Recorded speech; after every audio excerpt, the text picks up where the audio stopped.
Okay, good evening, ladies and gentlemen. It's my great pleasure and honor to introduce Professor Thomas Sargent as the speaker tonight.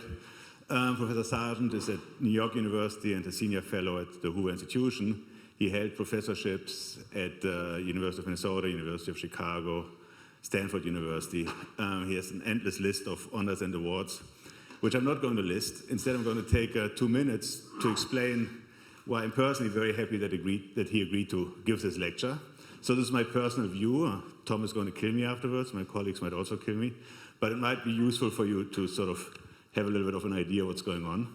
So he doesn't look like it, but when he entered the profession, macroeconomics was in the dark ages. Okay, so these people used very reduced form models, and they tried to model the economy without economic agents. So they didn't realize that, to understand the macroeconomy, it would be useful to understand that it's populated of firms and households who try to maximize profits, try to maximize utility, and who have expectations about the future. And Sargent, together with Lucas, Wallace, Prescott, and several others, they went out and in the early 70s revolutionized macro. So it's often referred to as the rational expectations revolution.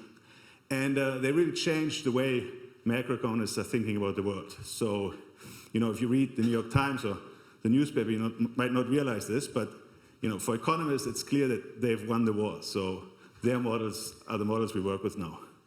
And so what makes this great now that he's here is that these models, if you take them serious, and if you try to model heterogeneity, if you try to model complex environments, you need to use computational methods. So as a field in economics, we're now at a position where we need to use your help in order to solve the models we write down. So we need to use up-to-the-date numerical methods. We need to use supercomputers because the models we have become so complicated that they cannot longer be solved analytically. And so Tom, being part of the first revolution, now is part of a second mini-revolution, let's call it, which is to use computational methods in economics. So I'm extremely happy to have him. Thank you.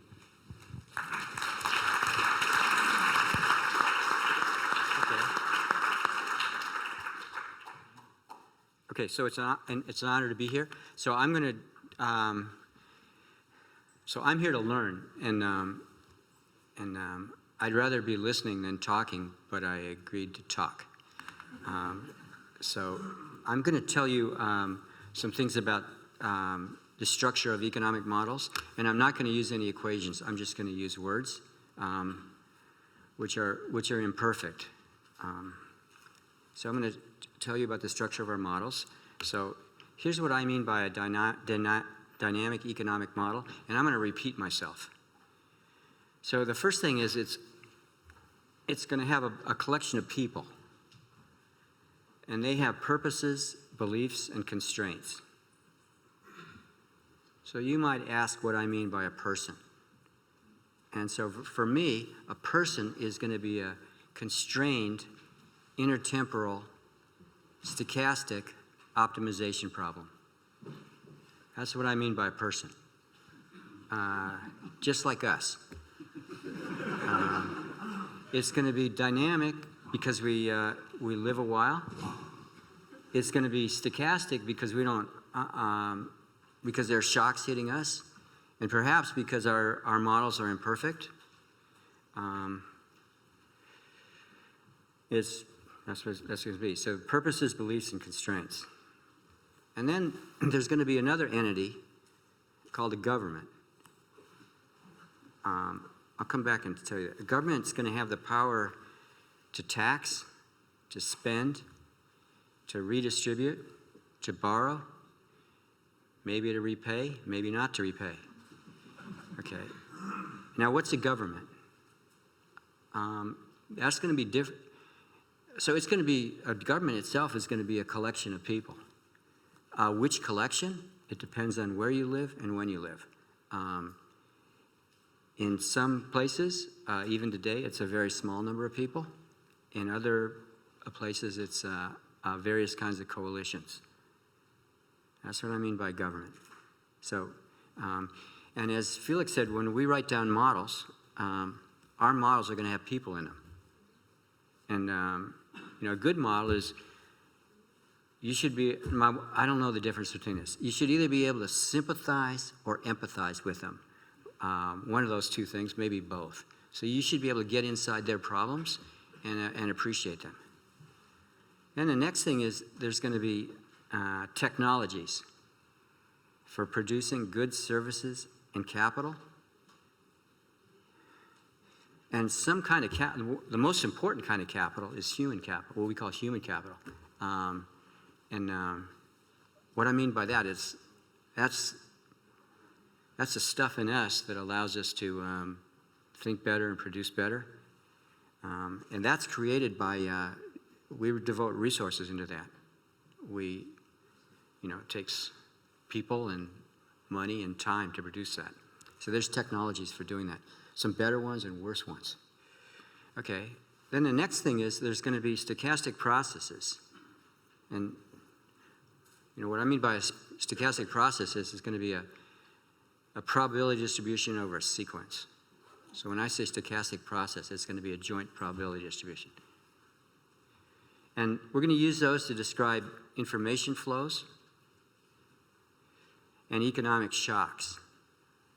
So there's going to be shocks hitting the system, like financial shocks. And there's going to be some information that people have about each other and about the nature of the economy. And so there's going to be all those things. And then the next thing we're going to have is an equilibrium concept.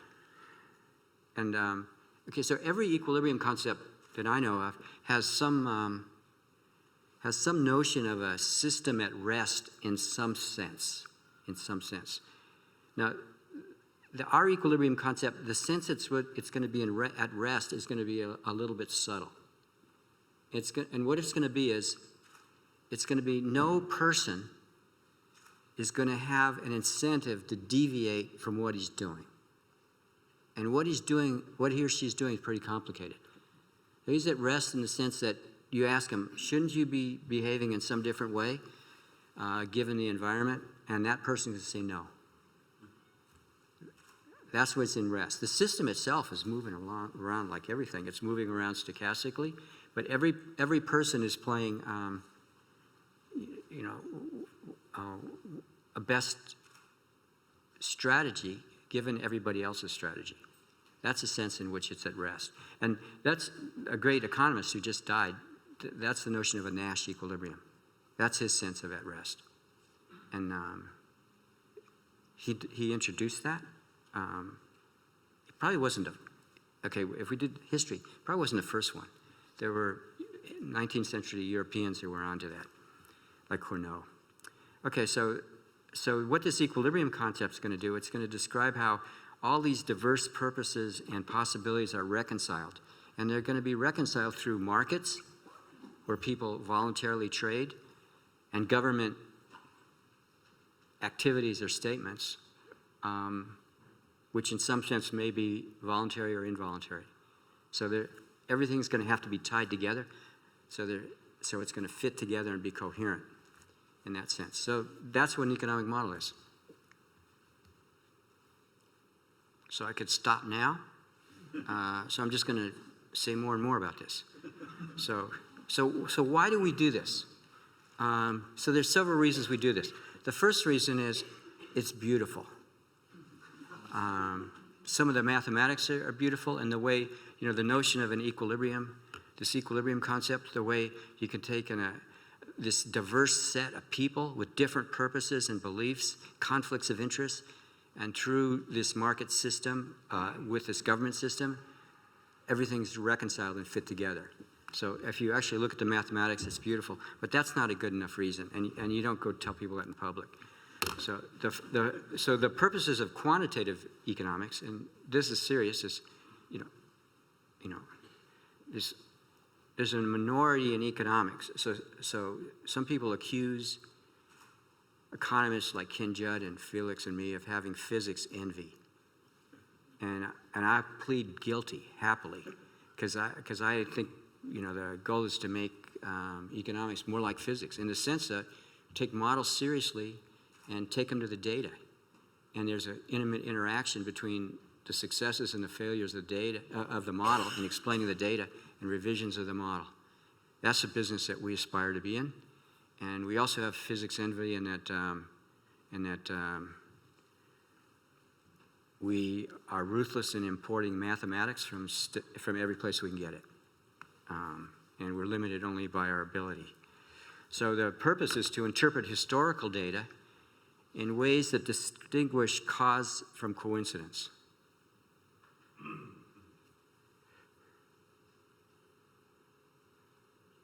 You could ask me what I mean by cause and what I mean by coincidence. What do you mean by, well, cause is some relationship that's invariant with respect to certain kinds of interventions or changes in government policies, perhaps. So the reason we want to do this is we want to evaluate the consequences of alternative government policies. We want to, there are proposals that are coming online all the while, and we want to have a machine for saying whether these are good ones or bad ones. And all of these things are going to, they're going to affect different people differently, and we want to understand the quantitative implications of them. So the way we're going to do that is we're going to build models like this, and hopefully take them to the data, estimate them, and then do policy evaluation. That's the business we're all in. Okay, so now I'm going to tell you a little bit about, remember I told you about these people, and I told you what a person was. A person is a constrained intertemporal stochastic optimization problem. And I'm going to tell you what a model, for us a model is going to be a collection of people who are interacting in a coherent environment. That's our vision. So let's drill down a little bit and talk about these people inside this model. And we're going to run into something that's going to be very costly in a minute. Okay, so the people inside our model have incentives to forecast. Forecast what? Just like you. So their decisions, the way I'm going to say this is their decision, they're going to make decisions at time t that are going to depend on prices and taxes and other people's decisions at times t plus j for all j greater than or equal to 0. So what I do, what I do now depends on what other people in the society are going to do in the future, or what I expect them to do. And do you play soccer or baseball or football? Anytime any player in a game is doing this all the time. He's forecasting the decisions of his teammates and his opponents, doing it all the time. So this definition of a person is solving an intertemporal optimization problem. That's not so silly now, because a soccer player does it all the time. Okay, so this leads us to the obvious inference that people's beliefs about the future affects their current decisions. So if you wanted to think about the arrows of time, there's an arrow where, so now I'm going to use the notion of a state, just like Laplace or physicists did. But now what's going to happen is there's going to be a bidirectional influence of future and past things on what's going on today. The past is going to impinge on what our opportunities are today, but our expectations about the future are going to influence what we do today. If I could elaborate on this. If you're a businessman and you're living in Moscow in 1920, you're going to make one set of decisions, and if you're living in West Germany in 1990, you're going to make others. And it's because of your beliefs about the future. They're going to affect your present decisions. Okay, so now we have to model beliefs. Okay, so the way Ken Judd put this, our agents are elements, elementary objects in our model are people and not particles. And what our people are, I'll tell you again, what we call an agent is a constrained intertemporal optimization problem. And to make that problem well posed, to write it down so that in a respectable way, I have to tell you how something about people's beliefs about the future. In order to make that problem well posed, one way to say it is if you're a dynamic programming or a Pontryagin intertemporal guy, I have to write down a law of motion that you think belongs in that optimization problem. I have to write that down. That's your law of motion. Or the great statistician Savage would say, that's your subjective belief. So what am I going to write down? Now here's what well, you could say is, I told you, there's a collection of people, you got to write down beliefs for every person about how the future is going to unfold to make these problems coherent. You with me? So I'm going to write down beliefs. And now, what's a belief? Well, if you kind of think about it, a belief is a probability distribution over a sequence. That's what I mean.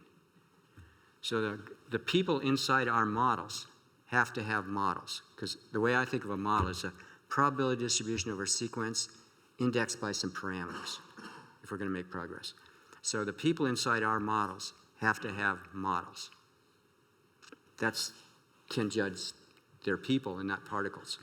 And those the part of the stochastic processes they care about is the future, because the way they're going to, when I write down this control problem, if I say an optimal control problem, once I write down their model of the world, everything's dictated. Okay, so now, something is, okay, so you may have heard that, so the kind of economics Ken Judd and I do are, you could call it Chicago-style economics. I don't know why they call it that. And you may have heard the University of Chicago doesn't like communists. Okay, but it's false. Because I'm going to talk about an immense, heroic assumption that's going to be communism. So the idea of rational expectations is communism.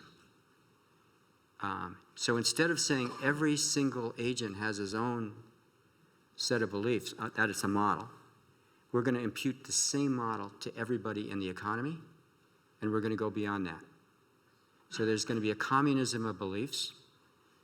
Who's going to share this model? Remember what I said is a model. It's a joint probability distribution over sequences. It's going to be shared by everybody inside the model. It's going to be shared by God or nature. And it's going to be shared by the econometrician or the outside observer. And there's going to be one model that's shared by everybody inside the model. And why are we doing that? It's a huge simplification. That's one reason. It's a dimension reduction. Instead of having to have one set of beliefs for everybody, it's going to be it's just going to be one thing. And furthermore, many of this stochastic process itself is going to be endogenous, and the people inside the model are forming beliefs about stuff that they're, that's being determined by the model.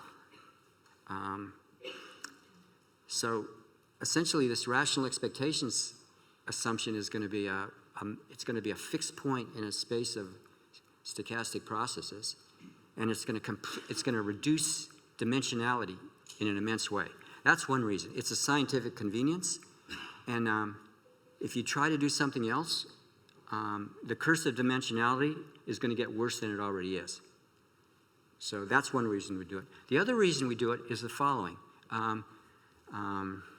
Okay, this relates to something Ken Judd said. It's economists get asked this. They get asked to forecast the stock market.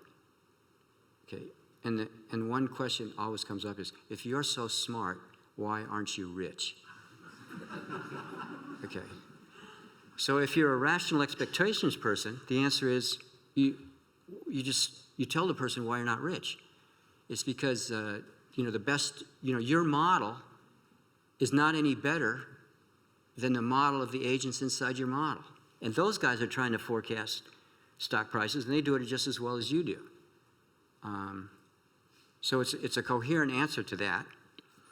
And furthermore, okay, so That bears a lot of thinking about. That's a very attractive answer. So the fact of the matter is rational expectations, for a combination of these reasons, is used throughout applied economics.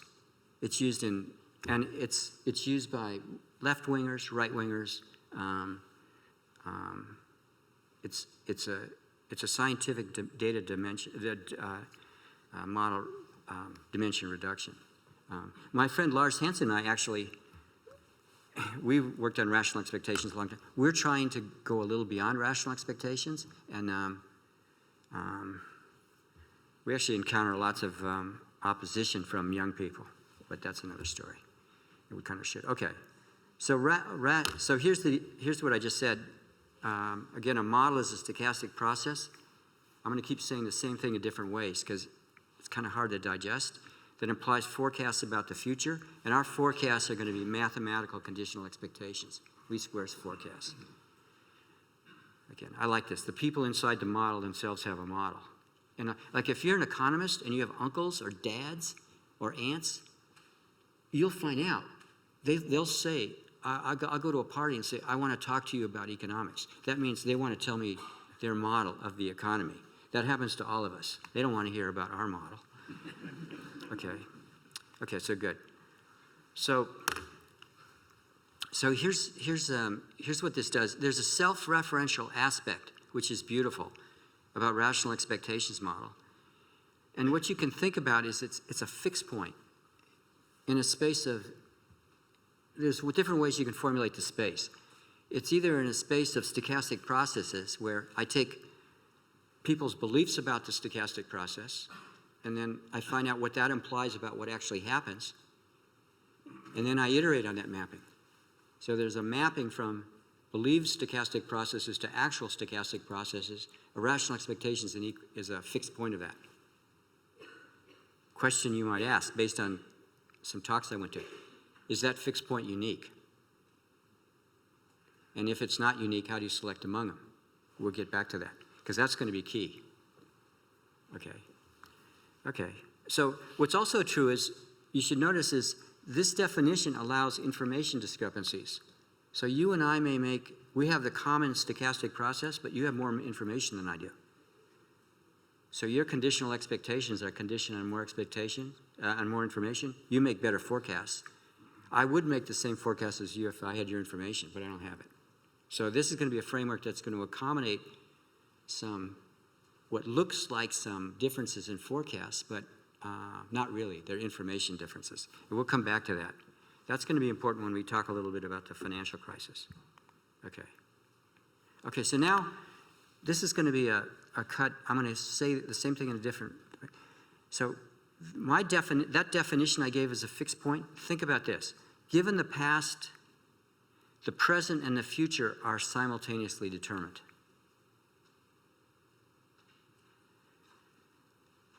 So I'm going to say this in a different way. Dynamics is a special case of statics. I'm just going to solve a whole bunch of stuff. I'm going to just solve a whole bunch of, simultaneously, I'm going to solve the future and the present simultaneously because they're interacting. And I have to solve them simultaneously to get to this fixed point. So you didn't like that? I'll say it in an even more inflammatory way. Uncertainty is actually a special case of certainty. And they gave several people the Nobel Prize for recognizing that. Because, and that is actually used, that's the foundation of, and here's the idea there.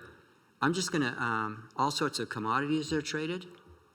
The dynamics is a special case of statics. I'm just going to index all commodities by time, and I'm going to solve for them all simultaneously. Prices and quantities, different dates. I have to solve them simultaneously. Okay, so then Kenneth Arrow saw that. Somebody did that. Kenneth Arrow said, well, why not index prices and quantities by events? Random events. And I'm going to solve for them all simultaneously. What you get on a particular event is going to be determined as a result of this simultaneously. So, So this notion, time zeros, this brings out the importance of the details of timing protocols in theory and practice. So when I write down an economic model and a description of this collection of people, in effect, I have to write down a timing protocol. And what that means is that's a constitution. It's a social constitution. It's a description of who chooses what when. A timing protocol about who chooses first.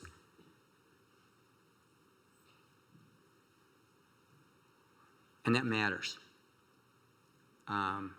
So a mathematician was explaining the way he described this today to me, whether it's online or offline. So one way we sometimes say this is, here's a timing protocol. The government commits to a policy. It's in its constitution. It can't change it. At time zero, for the United States, it's 1789. We make up some rules, and we're not going to change them. And we're not going to go back. But then other people choose every period. That's different than the government makes up its mind about the rules every period. Those are different timing protocols. Those are very important. Okay, so now I'm going to tell you, now I've told you all about rational expectations. I'm going to tell you, this is known 3,000 years ago in China, like everything else. Ancient Chinese proverb.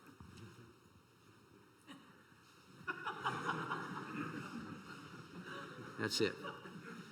Okay.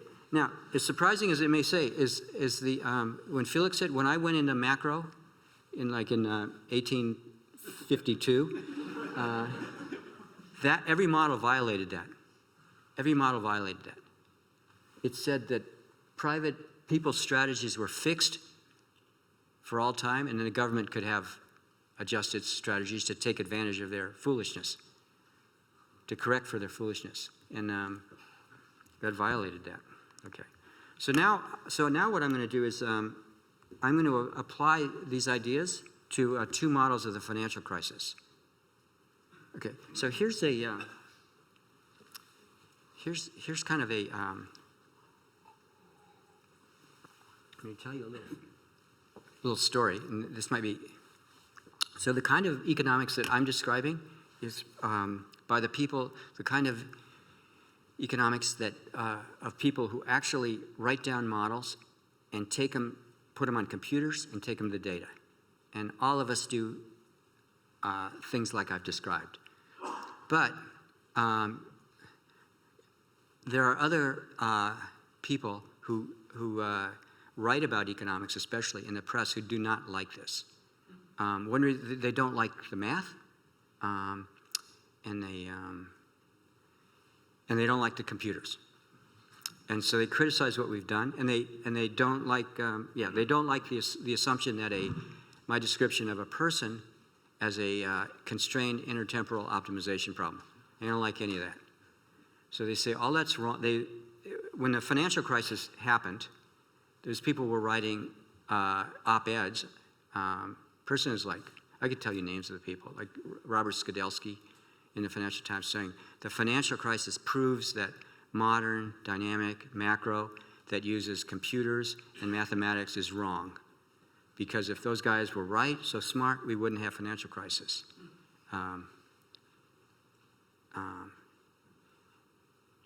So the fact of the matter is,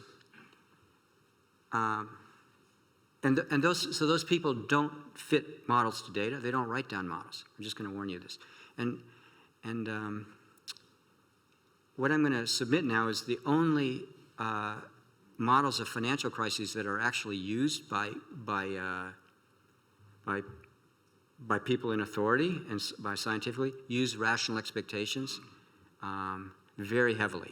I'm going to show you that. And I'm going to describe two different models. They're simplified models of financial crises. They're actually too simple, although one of them is very widely believed. And they're going to have all the elements that I talked about, and they're both going to work rational expectations really hard. So you'll hear there's a field called behavioral economics,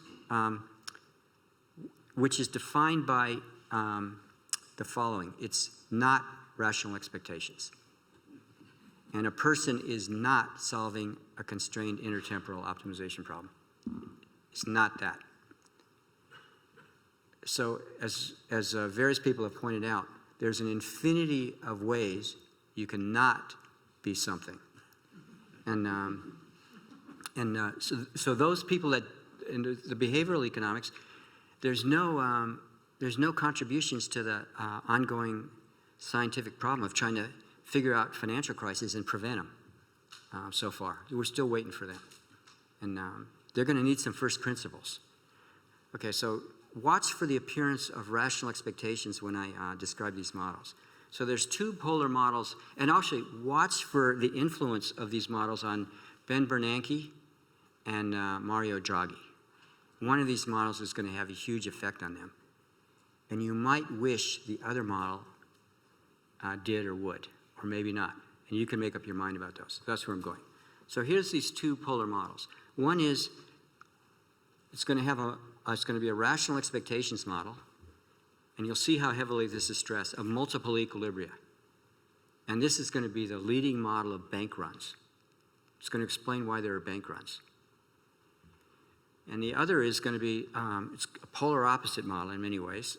The people who wrote these models respect each other, but they realize they're doing different things. And one reason they're doing different things is they didn't have the computational power that we think we're going to have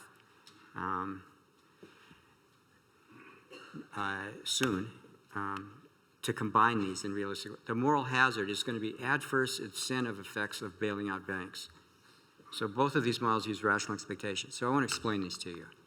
And please ask me questions if you want. So it's going to be a model of bank runs. So you know what a bank? Do you know what a bank run is? You know, it's a bunch of people. Actually, I can tell you someplace to go if you want to see one, in purpose. Okay. It's a bad joke. Okay, so here's what banks do. They supply intermediation, and they do maturity and risk transformation. So they do something that's actually, there's great economists wrote something called statistical theory of banks. So they actually use kind of a law of large numbers. So what they do is they take deposits, and they tell the depositor, you can come and get your money whenever you want. So it's short maturity, instantaneous. The person has a call option on getting his money whenever he wants. But the bank counts on the people, most people leaving their money in for a while. And the only people that come in and get their money are impatient. They want their money now. So most people aren't impatient. And what the bank then does is it borrows short. Couldn't borrow any shorter. The bank's an intermediary. It borrows short, and it lends long. So what it does is it finds some businessman or entrepreneur, and that entrepreneur has a project, and it's not going to be short term. It's going to be medium term. It might be risky. It might be risky. So the bank takes these deposits as short term and buys a portfolio of longer term stuff. If it buys enough of a portfolio, it can use the law of large numbers and be pretty sure it gets a return. Okay? And then all this is all going to work if people leave their money.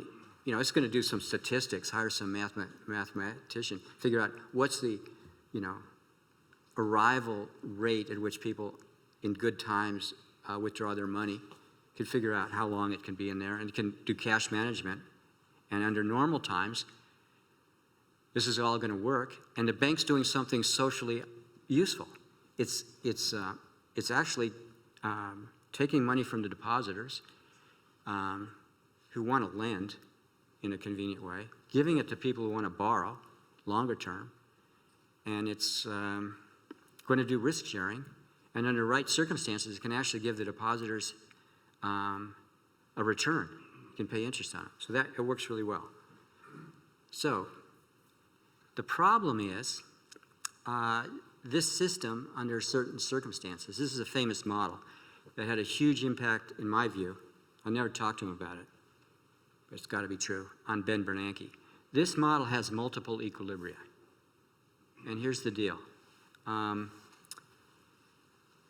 Banks are really good if they do this, but they're vulnerable to runs. And how's the run go? So the run goes like this. I'm happy to leave my money in the bank, and I'm patient. I don't want to run. I see some people going to the bank, and most of the time they go to the bank, it's just because they want to get, some money to buy a Coke or something like that. So I see that. I don't get disturbed. But now it's like this. I see you on the street, and you see me, and we're walking by the bank, and you see me, and you realize I've got my money at the bank, and I don't drink much Coke. And you see me kind of taking a step toward the bank, and I see you, I think I see you. So I go to the bank, and I withdraw my money, and then you withdraw your money, and everybody sees us withdrawing, and they go to the bank. And if it's in my best interest to run to the bank, if I think if you're going to run, and you think if I'm going to run, you're going to run. So you won't run if I don't run, and vice versa. So we go like this, and we create one additional equilibrium, which is a bank run equilibrium. And a clever guy like Ken Judd can create more for you. Okay, a lot more of them. So the idea is, if there's a bank run, then what happens is the bank has to liquidate the project early, these projects early, and intermediation collapses. And that's what happens. There's multiple equilibria. And it's all about, notice these expectations are rational. It's not, you're not running because you're stupid. You're running because you're smart. And same with me. So rational expectations does not, when we do this fixed point, and we do that, there's multiple equilibria, and there's zillions of them, and most of them are bad. Most of them have this run thing. Okay, so the people that wrote this paper, this is a setup. They wrote this paper, and they said, suppose there's the following thing.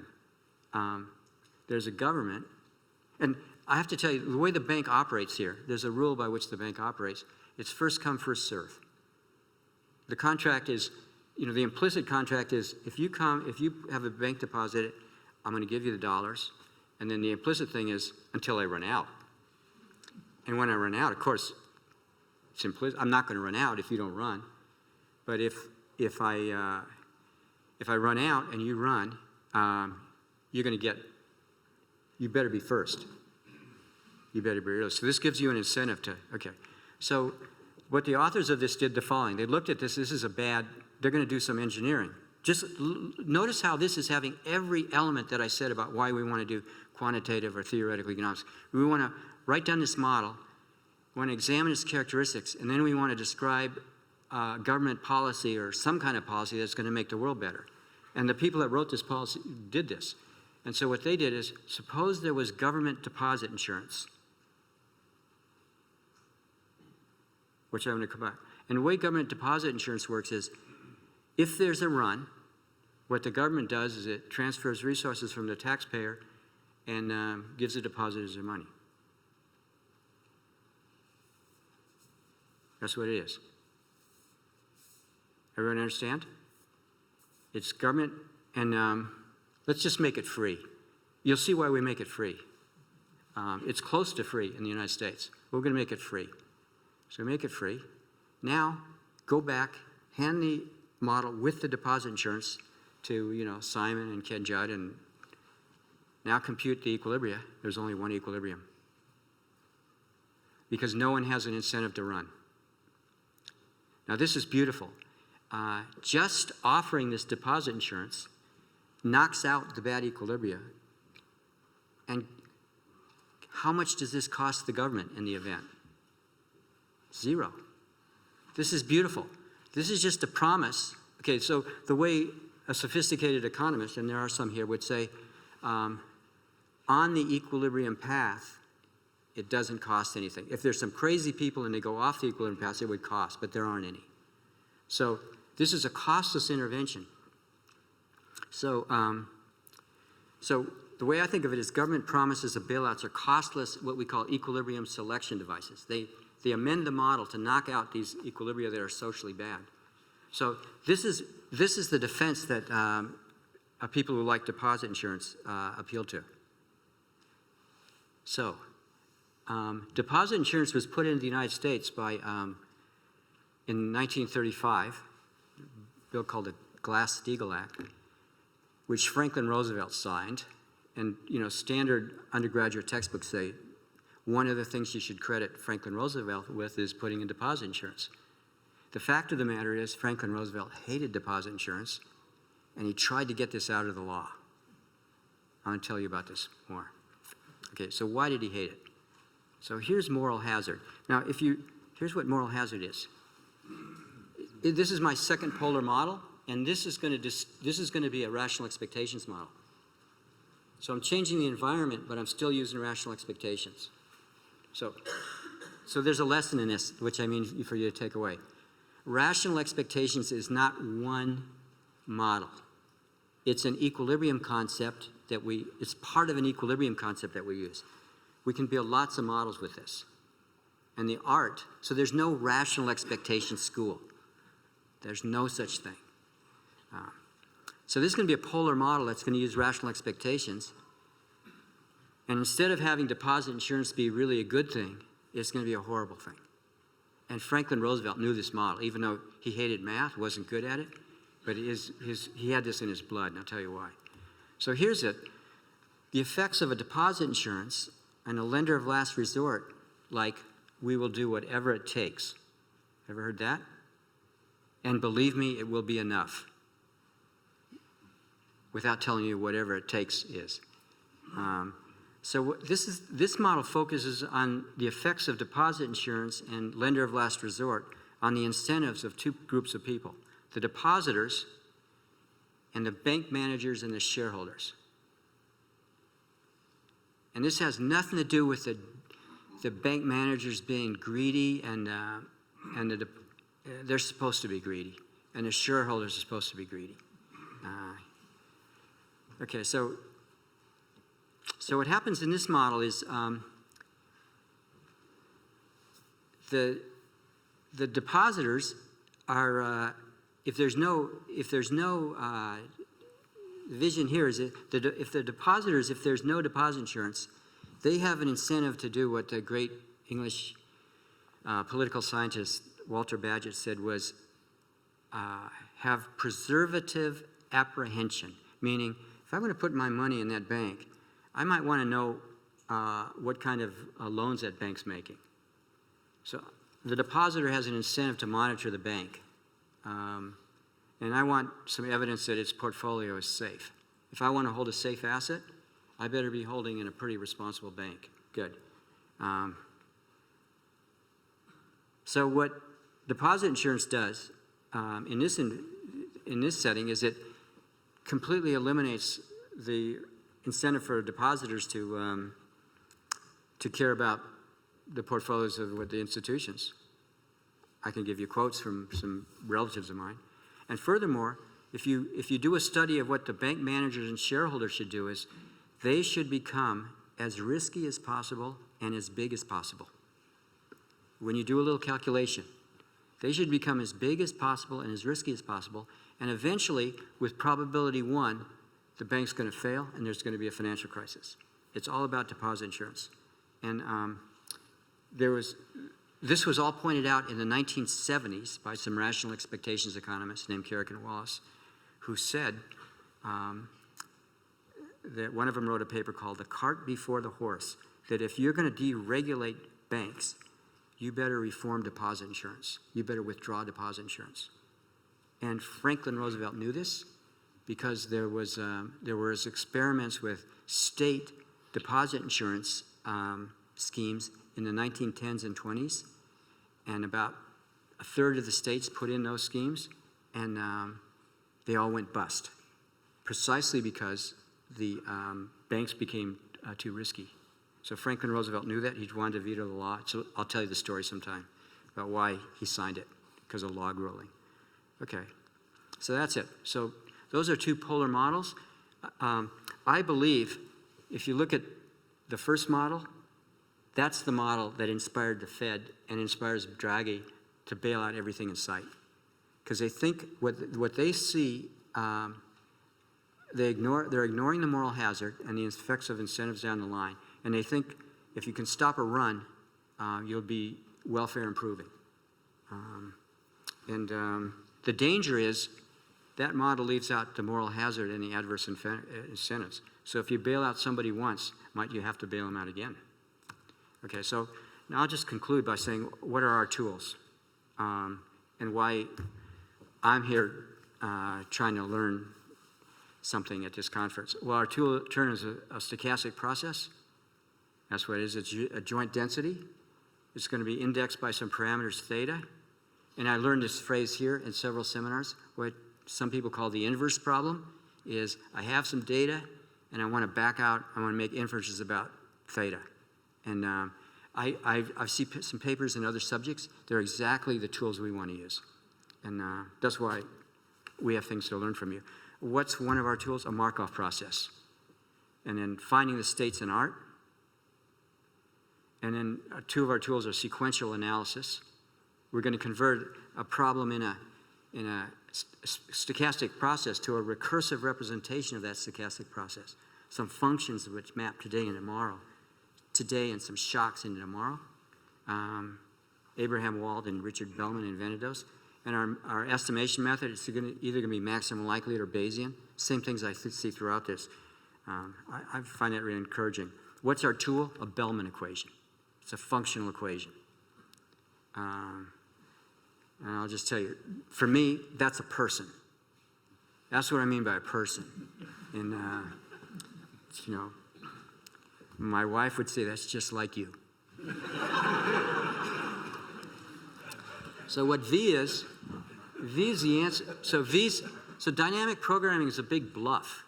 It's a big bluff that turns out to be okay. V of X is the optimum value of the problem starting from X. So I pretend like I know the answer, and then it turns out that's the answer today, but then that's going to be related. Star means a next period value. That's a functional equation. It's the same V on the left and the right, and I have to solve that. So for problems where that's a kind of a single, that's our canonical problem. It's to be solved for a function. I've learned a lot of things about how to solve that. I'm better at solving that today than I was 2 days ago. Or I know how to get better. Okay. So this problem is parallelizable. Because you have to repeatedly solve this optimal problem, and you can naturally, you got to solve it for a whole bunch of x's. Which x's you solve? There's some art in that and science. I learned a lot about that. So you got to solve that. And there's the curse of dimensionality. What impedes us from bigger models is many of our problems have naturally big states. The curse of dimensionality is this gets harder to solve the bigger these are, and that's one of the frontiers I'm learning about here. So that's the Bellman equation. Now let me show you something that I really like. One more minute. This is called dynamic programming squared. And for financial crises, I made this term up. Nobody else uses this term. For financial crises, we want to solve dynamic programming squared problems. Those are Bellman equations that have Bellman equations inside them. And the interior Bellman equations capture the incentive effects of people whose incentives are affected by government policies. So that looks like double talk, right? So I'll show you a Bellman equation, a dynamic programming squared. So the V, the V is the same V I wrote down below. You know that there's a transition density. That's my functional equation. But that little V, that's the V of a citizen. The big W is the value function for a government. It's doing some policy. Well, one of the state variables or vector in the big W is that, and that's kind of the value of. Okay, so you look at that. What the policymaker is actually going to do, he's going to choose the continuation value of the other guy subject to that equation. Now that equation is beautiful because it's going forward. It's looking forward. And that's one of the frontier things. And I've learned how to solve that better from some people here, and I expect to learn more in the coming days. So thanks for listening.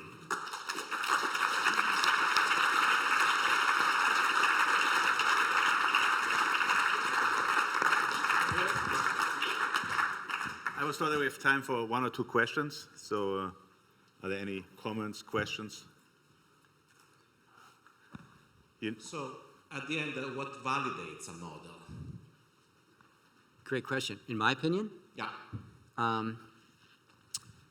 so this is what my friend Lars Hansen and I do, is what validates or tells you how to revise it in a better direction, which is more often. So I'll often do maximum likelihood, or do one of these inverse problems. And then if I'm doing maximum likelihood, I'll do a likelihood ratio test against some kind of alternatives. And then I'll look at directions in which I'm failing. If I succeed, I'll try to apply the model. I'll usually fail, and I'll try to find directions in which I can improve the model. So I'm going to use the likelihood ratio. I'm going to use the likelihood function, or if I'm a Bayesian, I'm going to use something like it. So it's going to be this. That's a great question, and that's all mine. So could you use the microphone? Sorry, I was told that there's a microphone. Oh, you don't have one. Okay. Yeah, I can repeat your question. It's a very high-tech place. Okay. So Wow. if you include your model in your model, so the effects that it has on society or on persons or on governments, would this lead to a fixed point, or would it maybe change the model such that it would be invalid?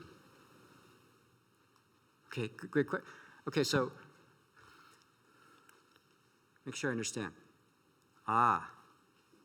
There's layers of this. So here's what we're going to do. So here's kind of the program. So you saw something. So what we're going to do is, for a given government policy, we're going to, actually when we do historical data, that given government policy is the kind of one that governed the data historically. We're going to do a rational expectations equilibrium, so we're going to go for a fixed point for that. Now what you said is, if I'm going to change the government, the policy design problem is, I'm going to change the government policy, I'm now going to have to recompute a fixed point, and now some things can happen. There might be multiple fixed points, or there might be none. It could happen. There's an existence and uniqueness question. If there's none, it's a question is, are you sure that policy is as coherent as you thought? If there's multiple, okay, now I'm in a run situation. So it's a machine for attacking that. And all of those things, possibilities that you kind of hinted at, are there. And I think we need to hand over to the organizers.